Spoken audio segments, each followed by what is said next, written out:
Okay, so I'm back. I'm on it today. I'm feeling good. So I'm gonna give you guys a few updates. This video is gonna be an update on my surgery buddies and how they're doing, what their experiences were. But before I get into it, remember I told you that there was a piece of paper with post-op instructions on it that Dr. Medina gave me, but I think my little daughter, I don't know what she did with it.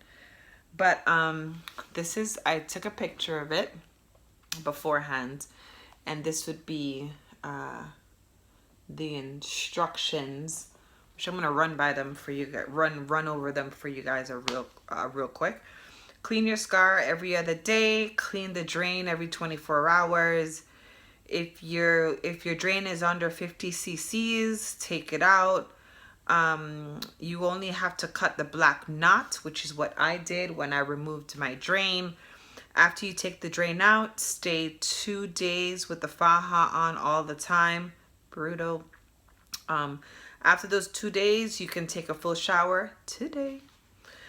Then keep everything dry and put some cream, Neosporin and Truffable, which is the cream she prescribed. If you have any sensitive areas or bruising, after 10 days without the drain, you can start massaging again. Keep the faja on for 3 months for 24/7, and the other 3 months to work or to be at home as much as you can. So pretty much you're gonna have to wear your faja for 6 months straight. Intercourse after 6 weeks. Okay. Exercise after 8 weeks. Light cardio. Full and heavy exercise after 1 year. After 21 days post-op, you're going to use an air plug in your belly button. So pretty much that's a part of her post-op instructions that you will be receiving. Okay, so let's get right into the update of my surgery buddies. I got a little cold and I feel like I'm getting sick, which Lord knows we need to nip that in the bud. Anyhow, so when I left Miami, I had a total of 5 surgery buddies, including myself. When we got to DR, we pretty much picked up 1. So in total now, it's 6 of us. So let me get into their reviews. My review of Dr. Medina is great. I would give her 10 out of 10. She did exactly what I asked her to do. My results so far looks great, even though we know that this is a lengthy process. I don't know what it's going to look like within 6 months, but so far so good. I'm happy with her. I'm happy with her staff.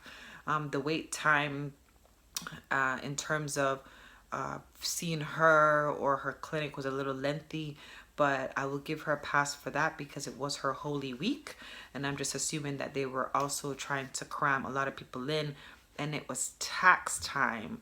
So bear in mind, if you go to DR to have surgery done during tax return time, expect long wait times because there's a bunch of people flying in and out of the country to get work done with their tax return money. Okay, so that's my review. Would I recommend her to anyone? I would. I had a great stay at the clinic. I had a great stay at the recovery house. I truly have no complaints thus far. I had a surgery buddy out of New York. I'm gonna rename my surgery buddies because of their privacy. I'm gonna name her Tash. So Tash came out of New York. Her doctor was Dr. Almonte. I finally got the name of that doctor right. Her doctor's name was Dr. Almonte. To my understanding, she has great reviews on her. Her surgery went well. Her night at the clinic was well. Her staff treated her well. She doesn't have a problem with that doctor at all. And to me, she looks great. I had another surgery buddy out of Cali. Her name is T. T went to Dr. Medina. Her surgery was scheduled for the same date as mine. She was actually, I was first, and I think she was either second or third. So T pretty much had a tummy tuck, lipo, BBL. Her results looks great to me. She pretty much took her drain out yesterday, just as Tash. Tash also took her drain out yesterday as well. And Tash had tummy tuck, BBL, and lipo. So T had, as I said before, tummy tuck BBL lipo. To my understanding, she had a great experience at the clinic. We were always scheduled for the same times, just half an hour difference. She was she pretty much was discharged timely, just as Tash was. Um, she is feeling good today. She's now being able to stand straight like myself, as well as Tash. Um, she's in her stage 2. She had a little issue yesterday when she took her drain out, or whichever day before yesterday, that some of the stitching pretty much was left. But I don't know if she was able to address that issue or not. So she's doing good so far. I have another surgery buddy out of Texas. Her name is Nicole, or that's who I'm going to refer her as. Pretty much Nicole had full body lipo and a BBL. Looks great, by the way. She stayed at Rocky Hill Recovery House. She did not stay at My Sweet Home Recovery. I stayed at My Sweet Home Recovery. Tash did, and T did. And another one of my surgery buddies that I picked up there by the name of Michelle. So let's speak about Nicole out of Texas. Nicole had a full body lipo, BBL. She stayed at Rocky Hill Recovery House. She loves her results so far from Dr. Medina. However, she did not have a great stay at the clinic the night of her surgery. She was not assigned a private nurse, which we all were, which was pretty much quoted to her. So she pretty much got kind of included with another surgery buddy of mine in the same room. And for some reason, I think it was probably a misunderstanding where they felt, because that surgery buddy actually came with a companion. So I think for some reason they probably felt that she would, she had a companion of some sort, which she didn't, which someone should have at least asked, but no one did. So they both felt, the other surgery buddy that I'm about to talk about, which is Sheila, who came with a companion, they both stayed in the same room the night after their surgery. They had surgery on the same day, same doctor, different procedures. Sheila actually had a tummy tuck BBL lipo, and they both felt that the care at the clinic for them was not adequate the night after their surgery. They were not both assigned a private nurse, and they're just not happy with that level of experience. However, they are happy. Nicole out of Texas is pretty much happy with her results from Dr. Medina so far. She did have issues in terms of her faja when she was ready to get put in her stage 2 faja. They did not have the right size faja to fit her post-surgery body. So just bear in mind that you may experience this issue. Please make sure that you speak to Dr. Medina's assistants 2 days before to make sure that the correct size is there.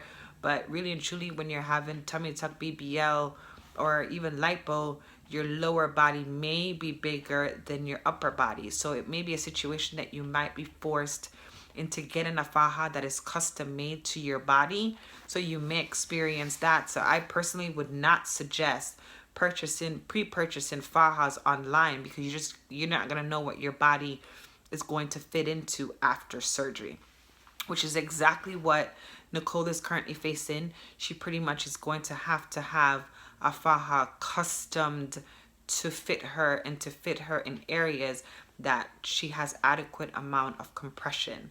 So that's just my take on it. Now, otherwise, Nicole looks great. She's happy. She's back with her family, and all is well with her. She had no complications after surgery. Now I'm going to go to Sheila. Sheila came out of New York. Sheila came in with a companion. She's Dr. Medina's patient also. She had a tummy tuck lipo BBL XYZ. After her surgery, she pretty much got burnt in the area right below her belly button. She experienced some skin burning on her skin, and it was explained to her by Dr. Medina that it was as a result of when she was pulling her skin down for the tummy tuck. her skin pretty much, I guess, I don't know if it lacked oxygen, lacked elasticity, I don't know what it was, but that area below her belly button got burned. So she did suffer burns, and it was not as a result of the lipo. It was as a result of her skin being pulled, and maybe her skin, I don't know. That's just still up in the air. And what really caused it. But according to Dr. Medina, it's because of the fact that it caused from the pulling. So she also had to get blood fusions, 3 bags of blood. She had to get iron. She had to also go into this new thing that they have down there that Dr. Medina or her have in her office. I don't know, but it's an oxygen chamber. That what they're claiming is that her skin got burnt, and she needed oxygen treatments in order for it to heal quickly. Well, for you to get a blood transfusion, it's $200 per bag. So pretty much she had to pay an extra $600 to get a blood transfusion now, because she needed 3 bags of blood. She needed iron transfusion, which there wasn't a cost for that. But these oxygen chambers are like, I think, $100 an hour or something like that. And she was told she needed several treatments. So she had to end up staying longer in DR, end up spending a lot more money than she anticipated because of what occurred to her. Like, the blood transfusion is definitely a clear case because her iron dropped. But her being burned, I don't really know who to blame for that. If it's her skin, if it's Dr. Medina. But in any event, her skin is healing nicely. She was able to leave the country without her drains, and she's back home with her family, and it is healing nicely. But the method behind it all, make sure you bring extra money just for these incidentals. You never know what's going to happen. You never know if it's going to happen to you. All our bodies are different. All our skin, the makeup of our skin, the elasticity, whatever it is completely different. We could all have different outcomes. In terms of my last surgery buddy, her name is Michelle. She came in out of Washington. She first went to Dr. Medina in January to have a tummy tuck BBL lipo done, but she was turned back because her hemo was too low. She left the following day. She decided to come back to DR around the time when we were there to have the same procedures done. She was also told that her hemo was again too low in order for her to have all procedures done. However, Dr. Medina did tell her that she was able to do a tummy tuck, but she wanted to get all procedures done based on the fact that this was her second time coming to the country. So that was kind of like a huge, a big deal. In any event, she was also told that she had a UTI, which this is like, maybe it's because, it's tax time and Dr. Medina was super busy. I'm hoping this is the case, even though it's not correct. She was told by Dr. Medina's staff that she had a UTI and that her surgery had to be moved to another date. However, no treatment was given for the UTI. And she's actually the second or the third patient that I came in contact with while I was there that was told that they had a UTI and that their surgery had to be moved. Well, this is a problem. And this becomes a problem because, one, you're set to stay at your hotel or your recovery house for a certain extended period of time. Now you're going to have to stay an extra day, which is going to cost extra money. So, and she was diagnosed with the UTI without given no form of treatment whatsoever. We do have to drop urine at the time of our labs, but she said that she had her lab report and it did not mention anything about her being positive for UTI, nor was she prescribed any meds. I don't know if this was done based on a scheduling conflict where Dr. Medina may have been overbooked or not, but just please, keep your eye open for that to make sure that you don't run into the same problem. We are going out of the country. We are having surgery with surgeons that we're meeting for the first time. We are hoping that their practice is, safe and sound. But in any event, she did eventually have a tummy tuck solely, and she did have it with Dr. Medina, and it looks great. So 5 patients went to Dr. Medina with ultimately good results. Her stay at the clinic, Michelle's stay at the clinic was also great. Thank God for Nicole, who kind of opened my eyes about making sure that I had me an assigned nurse that night, making sure that I brought an extension cord. So pretty much I believe that based on her experiences as well as Sheila's experiences, my stay as well as the stay of all the others that followed was adequate. So make sure you're on top of them. Make sure if you're going by yourself, you need to know that you need a private nurse. I would say even if you are bringing a companion with you, I would still request a private nurse as well. You need someone to watch you within that first 24 hours. And you need someone that speaks Spanish. You're in Dominican Republic. That's all I wanted to share with you guys. I do have a big announcement to make that we're very happy about, and I'm gonna do it in the next video, maybe later when I'm all showered. I'm kind of hungry now, but all 6 ladies had great experiences in terms of clinics here and there, you being diagnosed falsely with UTIs.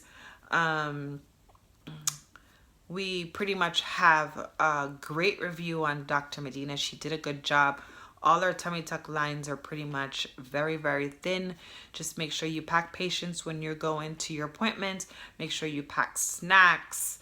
Make sure you have snacks, water, whatever, because it may be lengthy, it may not. My final appointment, I was in and out of there within a second. As I walked in, I got addressed. So we never know. Okay.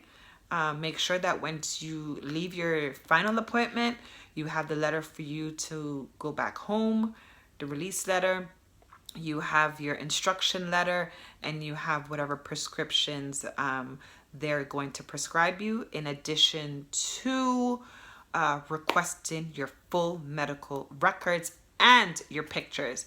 Have her email you your before and after pictures to your phone, so that you have it, so that you know the amount of, if you got a tummy tuck, the amount of skin that was taken off. Is kind of gross, but whatever. You need to have all of that for your records.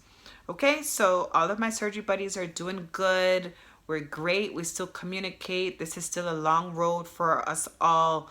Every day we have a new issue, whether it's a faja, whether it's where do we put this compression, what do we do, what do we don't do. So I'm urging that whenever you do find surgery buddies, or whenever you do seek surgery buddies, please be loyal to each other. Please look out for each other. You guys are going to be facing one of the most vulnerable times of your lives, having plastic surgery, and you really need to be honest and open and be willing to share info, to communicate, to do research, and just be there for each other. Again, I have a great announcement that I'm super excited about, that I think you guys are also going to be excited about. My surgery buddies and I are very, very, very happy to bring this to you all. So look out for that video. I'm already coming in at 19 minutes. That's long. So have a good day, everyone. And I'm gonna take